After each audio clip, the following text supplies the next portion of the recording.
मध्ये मनपूर्वक स्वागत स्वागत स्वागत. चला आता आपण मुलाखतीकडे वळूया. सोपे प्रश्न विचारा. आपले नाव काय? माझं नाव देवेंद्र सरिता गंगाधरराव फडणवीस. सर, आपल्या प्रवासाची सुरुवात कशी झाली? या प्रवासाची सुरुवात ही एक विद्यार्थी चळवळीतून झाली. बाकी विद्यार्थी परिषदेमध्ये विद्यार्थ्यांचे प्रश्न सोडत मी इथपर्यंत आलो.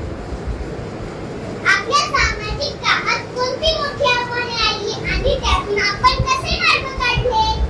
कुठल्याही सामाजिक कामात आव्हान असतातच. जेव्हा तुम्ही समाजाकरता काहीतरी करायचं असतं त्यावेळी प्रत्येक ठिकाणी जी व्यवस्था असते ती आपल्याला बदलावी लागते. व्यवस्था बदलताना काही अडचणी येतात. तर आपल्यासमोर किती मोठे मोठे आदर्श आहेत. छत्रपती शिवाजी महाराजांचा आदर्श आहे. त्यांनी स्वराज्याची स्थापना केली. त्यांना स्वराज्याची स्थापना करताना मुलांची लढावं लागलं, काही प्रमाणात सोटियांशी लढावं लागलं. पण त्यांनी त्या आव्हानांचा सामना करून व्यवस्था उभी केली.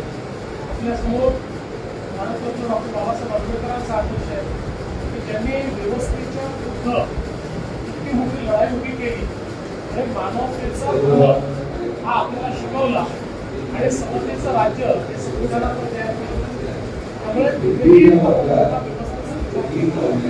त्यावेळी त्याच्याशी संघर्ष करावा लागतो. पण चांगलं काम जर आपण केलं तर चांगल्या कामामध्ये आपण यशस्वीच होतो आणि अयशस्वी होतो. ओके. आपल्या कारकिर्दीतला असा कोणता अनुभव आहे जो आजही लक्षात आहे आणि प्रेरणा देतो? असे खूप अनुभव आहे पण आजचा अनुभव जास्त लक्षात राहील. तू देते तुला आजच्या डिजिटल युगात आपण शिक्षण क्षेत्रात कोणते बदल करू इच्छिता? मला असं वाटतं की डिजिटल शिक्षण खूप महत्त्वाचं आहे आणि आज या शाळेमध्येच एक अतिशय सुंदर डिजिटल लॅबचं मी उद्घाटन केलं. ही इंटरॅक्टिव्ह आहे. त्याच्यामध्ये विषय देखील आपल्याला दृकश्राव्य माध्यमातून पाहायला मिळतो. त्याच्यानंतर त्याच्यावर प्रश्न देखील आपल्याला विचारता येतात आणि त्याच्यावर आपल्याला परीक्षाही घेता येतात. मला असं वाटतं की आता डिजिटल युगामध्ये डिजिटल शिक्षण हे अत्यंत महत्त्वाचं आहे. प्रत्येकाकरता डिजिटल शिक्षणामुळे शिक्षणाची दारं उघडलेली आहेत आणि जगातली कुठली गोष्ट ही आता आपल्याला शिकता येते.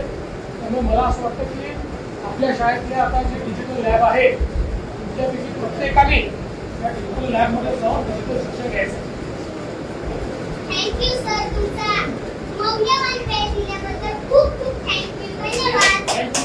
तुझा मौल्यवान वेळ